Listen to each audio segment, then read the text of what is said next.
제가 처음 사역을 시작했었던 때에 옛날 부곡교회라는 곳에서 동네 아이와 함께 아이스크림을 사 먹고 교회로 가는 길에 지나가는 어르신을 만났었습니다. 그때 그 아이가 왼손으로 아이스크림을 먹고 있었는데요. 그 지나가시면서 어르신이 이렇게 말했습니다. 네 왼손잡이가? 아이가 네 라고 하자 그분이 웃으면서 말씀하셨습니다. 되도록이면 오른손으로 살아야지. 그 순간 아이의 얼굴에 스쳐간 그 당황스러운 표정이 지금도 잊혀지지 않습니다. 사실 아이에게는 그렇게 말하는 거죠. 너가 그렇게 살면 안 된다라고 말하는 것 아니겠습니까? 전 세계 인구의 약 90%는 오른손잡이라고 하고 약 10%만이 왼손잡이라고 합니다. 특별히 과거에는 사회가 오른손 중심으로 만들어졌다고 하는데 특별히 왼손잡이가 차별을 많이 경험했다고 합니다. 그런데 여기 사사 에웃은 바로 그 왼손잡이였습니다. 성경은 단순히 왼손잡이라고 하지 않고 오른손이 묶인 사람이라고 표현합니다. 더 흥미로운 것은요, 그가 속한 지파의 이름이 베냐민인데요. 베냐민이라는 것이 곧 오른손의 아들이라는 사실입니다. 오른손의 아들 가운데 왼손잡이 사사가 나타났다는 것이죠. 이런 역설적인 장면 속에서 하나님은 결국 사회적으로 명망 있는 한 사람이 아니라 어떤 세상적으로 봤을 때 사람들이 보기에는 굳이 저 사람이어야 할까? 그런 왼손잡이 같은 한 사람을 하나님께서 사용하신다는 겁니다. 오늘 우리가 읽은 사사기 본문에서 보면 사사기는 유명한 자, 뛰어난 자, 연예인 같은 자를 소개하는 이야기가 아닙니다. 세상적 기준에서 이름 없는 무명한 자의 아주 평범한 사람의 이야기인 것 같습니다. 사사기는요, 소위 일 잘러, 이게 뭔지 아십니까? 네, 일을 잘하는 사람들인데요. 업무 평가가 뛰어난 사람의 특징을 소개하는, 이렇게 살아가면 성공할 수 있다라는 그런 자기계발서가 아닙니다. 사사기를 쭉 읽다 보면 이스라엘에게 반복적인 패턴이 등장합니다. 죄를 짓고 이방 나라를 통해서 압제를 당하고 그래서 강구하고 구원받고 또 그것을 망각하고 다시 죄를 짓는 이런 사이클이 반복됩니다. 이런 반복되는 사이클 속에서 틴켈러는 이 사사기의 역사적 사이클을 흐름을 이렇게 설명합니다. 한번 들어봐 주시면 감사하겠습니다. 이스라엘이 거주하는 가나안 사회는 믿는 사람들과 이교도들의 혼합체였다. 그 시대는 하나님 백성이 하나님을 주로 바라볼지 아니면 그 시대의 영과 경향을 따를지 매일 선택해야 하는 시대였다. 사사기는 그들이 어떻게 그 임무에 실패했는가의 이야기이며 어떻게 그들이 각기 자기의 소견에 옳은 대로 행하면서 하나님을 알고 사랑하고 순종하는 데 있지 않고 항상 돌아서는지에 대한 아주 실패작의 이야기라는 것이죠. 이처럼 그 어떤 사사라도요, 실패하고 완벽하지 못한 채 그런 결함이 있는 무명의 이야기예요. 하나님은 진정한 사사, 진정한 히어로, 영웅을 계속해서 가르치고 있습니다. 누구일까요? 바로 예수 그리스도이십니다. 오늘 말씀을 통해요, 우리의 입술에 그 예수 그리스도의 이름을 높이는 은혜가 있으시길 주님의 이름으로 축복합니다.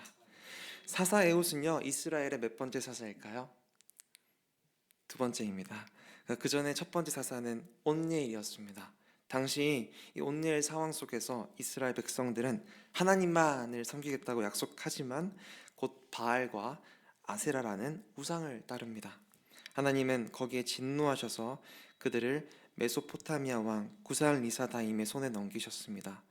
이스라엘은 8해 동안 그의 지배를 받았고 그때 하나님은 온니엘을 세우셔서 구살 리사다임을 물리치게 하셨습니다. 그래서 이후 이스라엘은 무려 40년 동안 평화를 누렸습니다. 40년 동안 있다 보니까 다시 그런 사사계 사이클처럼 우상 숭배에 빠졌고 하나님은 모압 왕 에글론을 강하게 하셔서 다른 나라들과 연합 작전으로 이스라엘을 치게 하셨습니다. 결국 이스라엘은 18년 동안 모압의 압제 아래에서 세금과 곡물을 바쳐야 했던 상황인 거죠. 이러한 괴로운 상황 속에서 이스라엘은 또 괴로워하면서 하나님께 간구합니다. 하나님은 그들의 간구를 들으시고 구원자를 두 번째로 보내시는데요. 3장 15절을 함께 읽도록 하겠습니다. 이스라엘 자손이 여호와께 여호와께 부르짖음에 여호와께서 그들을 위하여 한 구원자를 세우셨으니 그는 곧 베냐민 사람 게라의 아들 왼손잡이 에훗이라. 이스라엘 자손이 그를 통하여 모압 왕 에글론에게 공물을 바칠 때에. 이스라엘 자손이 그를 통하여 모압 왕 에글론에게 공물을 바쳤다고 합니다. 누구를 통하여 하셨을까요? 하나님은 사사 에훗을 구원자로 세우셨고, 에훗은 에글론 왕에게 과일과 곡식을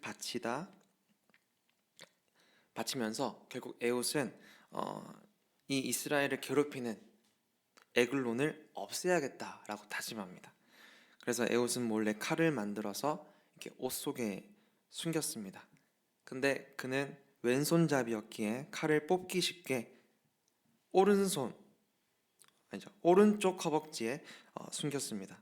평소 군사들이 오른손잡이니까 그런 칼을 차는 위치가 반대였던 것이죠. 그러니까 평소 오른손잡이 군인들은 조공을 바치러 온 에훗의 몸을 수색할 때 칼을 왼쪽에 숨겼으라고 판단하여 왼쪽을 유심히 보지만 오른쪽은 대충 검사하고 넘어갔을 겁니다. 그렇게 19절을 보면 에훗은 조공을 바치게 됩니다. 바치면서 왕에게 드릴 비밀스러운 말이 있습니다 라고 전합니다. 그 말에 에글론은 흥미가 생겨서 신하들을 다 물러가게 하고 에훗과 단둘이 남습니다. 그래서 에훗은 그에게 다가가 귓속말을 하는 척하면서 가까이 다가갔고 그 순간 칼을 꺼내어 에글론을 왼손으로 죽입니다. 저는 이 장면을 머릿속으로 상상하면서 이제 군대에서 받았던 훈련을 생각하면 이렇게 큰 왕이고 대단한 왕인데 그 칼을 피하기가 어려웠을까? 이런 생각을 잠깐 했습니다. 그런데 성경은 에글론을 소개할 때 보면 매우 비둔한 자라고 소개합니다. 17절입니다. 공물을 모압 왕 에글론에게 바쳤는데 에글론은 매우 비둔한 자였더라. 그러니까 ESV 영어 성경에 보면 a very fat man이라고 합니다. 이 영어로 보시면 이 구조를 바라봤을 때 단순히 그의 외모를 비하한 게 아니죠. 그의 영적인 상태를 말하고 있습니다. 바로 이스라엘을 착취한 결과로서 그는 뚱뚱해졌다. 그래서 왼손잡이의 칼을 피하지 못했다고 말하는 겁니다. 그러면서 하나님은 사회적으로 약자였던 왼손잡이 에훗을 세우시고 그의 왼손을 통해 에글론을 심판하셨습니다. 우리가 알 수 있는 것은, 여러분 꼭 기억해야 할 것은, 하나님은 우리의 약함을 제거하지 않으시고 오히려 그 약함을 통해 일하신다는 사실입니다. 여러분 이 사실을 믿으십니까? 인간의 약함이 하나님의 강함을 가리지 못합니다. 인간의 강함이 하나님의 강함을 더할 수도 없습니다. 그런데 하나님이 우리와 관계를 맺으시면서 자신의 아들을 주셨다는 것은 우리의 약함을 어떻게 바라봐야 하는지 알 수 있습니다. 그러니까 나 자신의 초라함이 그리스도의 보혈 안에 있으면 초라해지지 않는다는 것이죠. 그런데 그리스도의 이름을, 그 능력을 의지하지 못하고 나 자신의 초라함을 믿는다면 오히려 자신을 약하게 만드는 겁니다. 예를 들면 제가 만약 남편으로서 능력도 재정도 세상 오른손이라는 기준에서 볼 때 충분치 않다 해서 나 자신을 아주 초라하게 보면 아내도 저를 초라하게 보지 않겠습니까? 어떤 상황에서도요, 믿음으로 굳건하게 초연하게 담대한 모습을 보여줄 때 아내도 안심할 겁니다. 왜냐하면 부부는 한 몸이니까요. 저도 결혼을 했습니다. 네. 네. 저도 결혼을 했는데요. 네, 결혼을 하면 꼭 하고 싶었던 것이 있었습니다. 네, 바로 가정 예배입니다. 그래서 신혼여행 가서도 큐티책 하나 들고 아침이 되면 해당 본문으로 이제 아내를 깨워서 가정 예배를 드렸습니다. 그래서 실컷 놀다가 저녁에 되면 다시 그 같은 본문으로 또 가정 예배를 드렸었습니다. 제가 당시에 그 가정 예배를 드리면서 본문이 디모데전서였는데요. 디모데전서를 펴서 예배하는데 당시 그 구절이 디모데전서 6장 11절이었습니다. 오직 너 하나님의 사람아, 이것들을 피하고 의와 경건과 믿음과 사랑과 인내와 온유를 따르며 믿음의 선한 싸움을 싸우라. 영생을 취하라. 이를 위하여 너가 부르심을 받았고 많은 증인 앞에서 선한 증언을 하였도다. 아침에 이 11절을 읽으면서 내가 이 믿음, 사랑, 인내, 온유를 따라야지, 그렇게 다짐하면서 읽었습니다. 그런데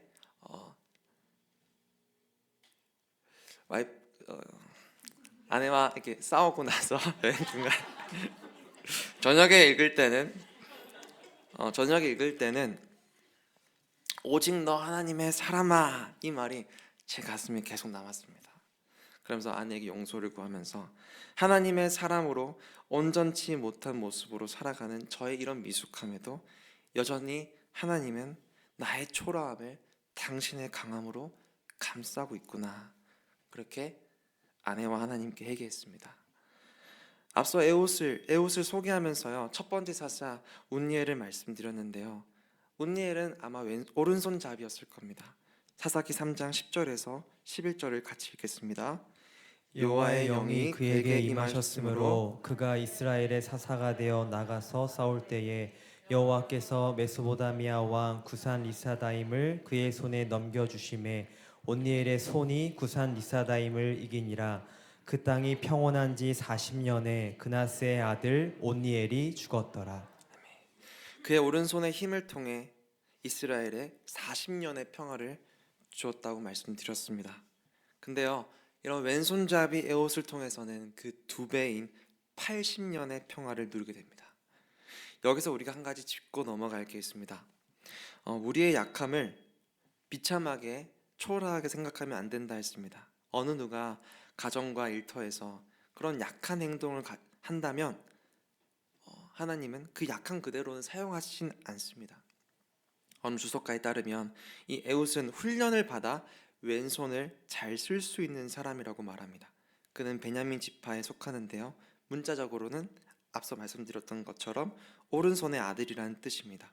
그런데 그는 왼손잡이라는 것은 왼손을 오른손처럼 자유자재로 사용할 수 있었다는 겁니다. 그러니까 하나님은 사람의 약점을 사용하실 때 그 약함을, 그래 약하니까 괜찮아, 그래도 돼, 그렇게 한 사람을 포기하신 채 사용하지 않는다는 것입니다. 제가 어릴 때 참 좋아했던 책이 있었습니다. 바로 너는 특별하단다 라는 책입니다. 제가 그 책을 너무 좋아해서 어릴 때부터 작년에 그 유치부 여름 성경학교 때 모세의 떨기나무 이야기를 연극으로 선생님들과 준비하면서 이 책을 참고했습니다. 이 책 저자 루케이도 목사님은 다른 책 예수님처럼이라는 책을 집필하면서 이렇게 말했는데요. 하나님은 당신을 있는 그대로 사랑하신다. 그러나 그대로 두시지는 않는다. 당신이 변화되기 원하신다. 하나님은 여러분이 변화되길 원하십니다. 여러분의 약점은 무엇입니까? 하나님은 약함을 약하게 여기길 원치 않으십니다. 내가 그것을 약하다고 정하는 순간 우리는 변화되기를 두려워할 겁니다. 여러분도 아시다시피 바울은 자기에게 육체적 가시가 있었습니다. 육체의 가시가 떠나가기 위해 3번 주께 기도했지만 하나님은 바울에게 이렇게 말씀하셨습니다. 함께 읽도록 하겠습니다. 나에게 이르시기를 내 은혜가 내게 족하도다. 이는 내 능력이 약한 데서 온전하여 짐이라 하신지라. 그러므로 도리어 크게 기뻐함으로 나의 여러 약한 것들에 대하여 자랑하리니 이는 그리스도의 능력이 내게 머물게 하려 함이라. 그러므로 내가 그리스도를 위하여 약한 것들과 능욕과 궁핍과 박해와 곤고를 기뻐하노니 이는 내가 약한 그때의 강함이라. 내가 약한 그때의 강함이라. 하나님이 허락하신 사도 바울의 이 약함으로 말미암아 하나님의 능력이 임하고 그 약함 그때에도 강해질 수 있다는 거죠. 변화될 수 있다는 거 아니겠습니까? 우리의 약함이 변화해야 된다는 것 아니겠습니까? 세상은요, 늘 더 강하게 스스로 강하게 해야 살아난다라고 말하고 있습니다. 그래서 약함을 숨기라고 하죠. 카카오톡이나 인스타의 게시글에 보면 하트만 있지 싫은 표정, 우는 없습니다. 사람은 그만큼 사랑받고자 자기를 사랑하고자 또 애씁니다. 이렇게 자기를 사랑하는 시대 가운데 약함은 보여주지 않아야 살아남을 수 있는 겁니다.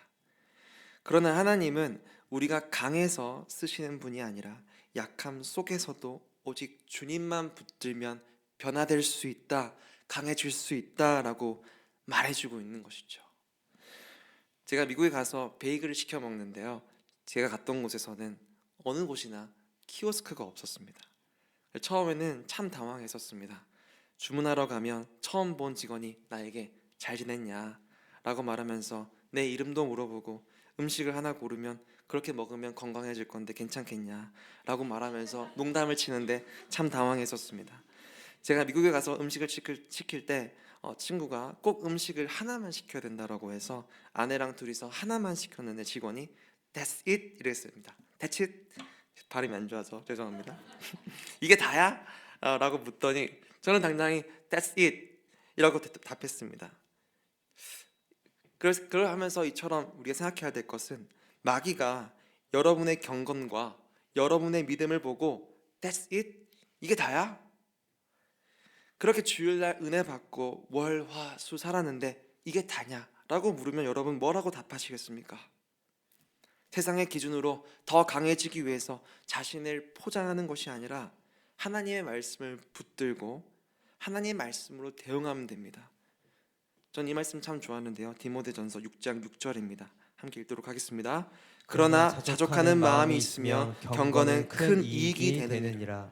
여러분이 우리가 경건하게 사는 데 있어서 가장 중요한 것은 자족하는 마음이라는 거죠. 여러분이 자랑하던 오른손이 기대만큼 강하지 못해 낙심하고 있다면 바로 그 자리가 하나님이 은혜를 부어주시는 은혜의 자리일 줄 믿습니다. 하나님은 완벽한 오른손이 아니라 연약한 왼손을 붙드시고 하나님의 일을 이루십니다. 그러니 우리의 약함은 예수 그리스도의 십자가를 가리킬 수 있는 통로가 되는 것이죠.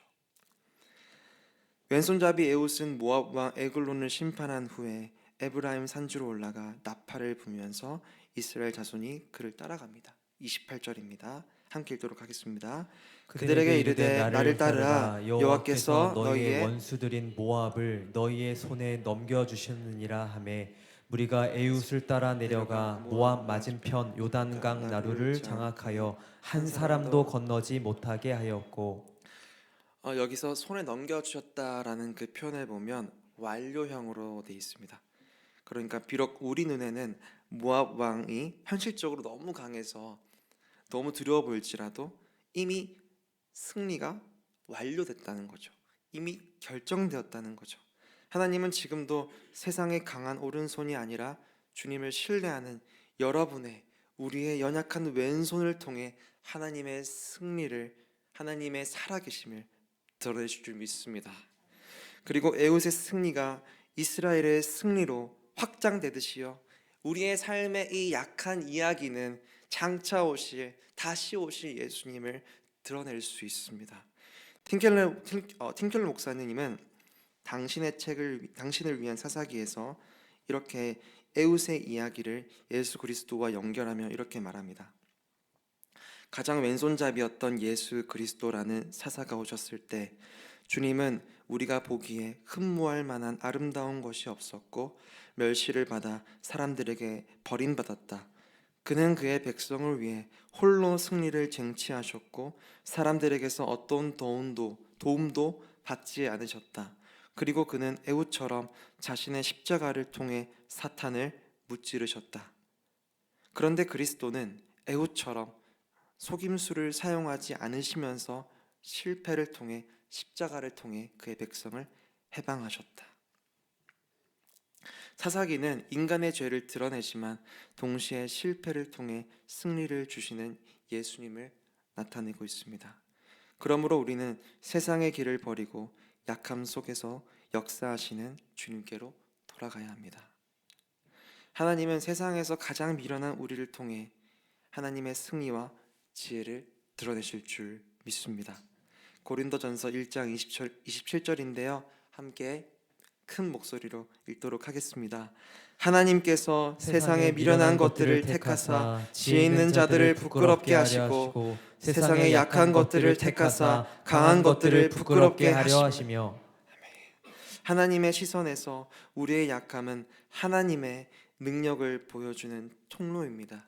왜냐하면 우리의 약함을 통해 우리는 예수 그리스도를 더욱더 자랑할 수 있기 때문입니다.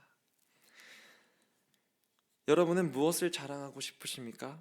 세상을 자랑하면 결국 우리에게 남는 것은 무엇일까요?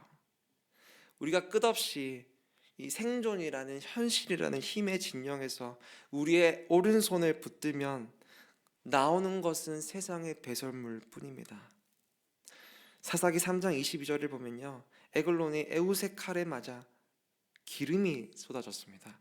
이 기름이라는 원어를 보면 배설물입니다. 세상에서 황소처럼 강해 보이던 그가 사실은 뚱뚱한 체형으로 에웃의 칼조차 막지 못하는 자로 드러나는데요.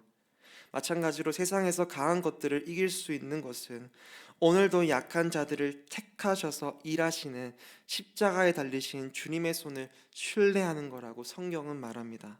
하나님은 왼손을 통해 오른손 자비들을 부끄럽게 하십니다.